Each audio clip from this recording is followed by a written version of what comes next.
let's start the 1 package of gelatin. Mix it in cold water. Let it bloom. And 1.5 cup of graham crust. Mix it with unsalted butter. Mix it well. I have 1 cream cheese, mash and soften. Add your condensed milk, lemon juice, and vanilla extract.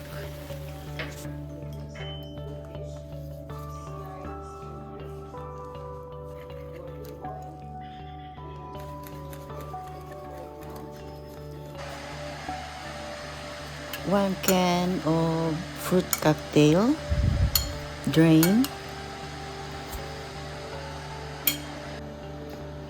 In a container, add your fruit cocktail first.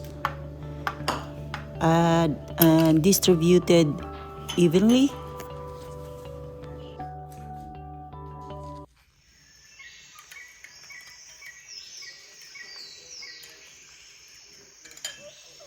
Then add your gelatin mixture.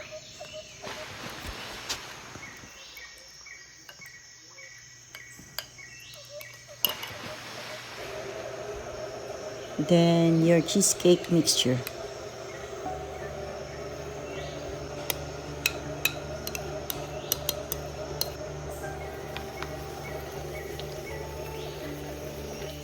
Then your graham crust.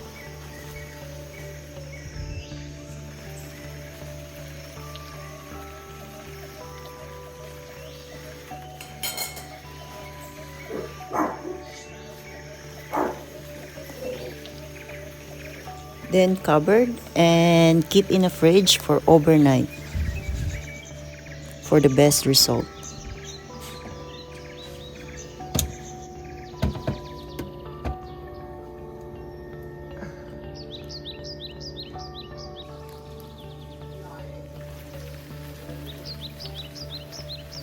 And then now, let's see. Wow, look at that. It looks so pretty. Now let's enjoy and eat.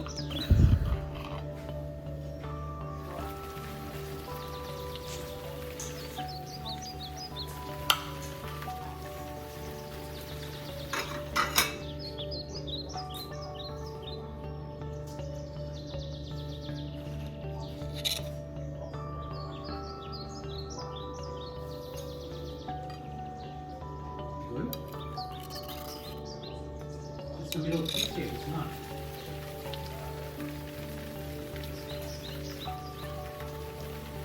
So hope you guys like my video. Please don't forget to like and subscribe. Leave comments below. And thank you for watching. See you in my next recipe. Bye.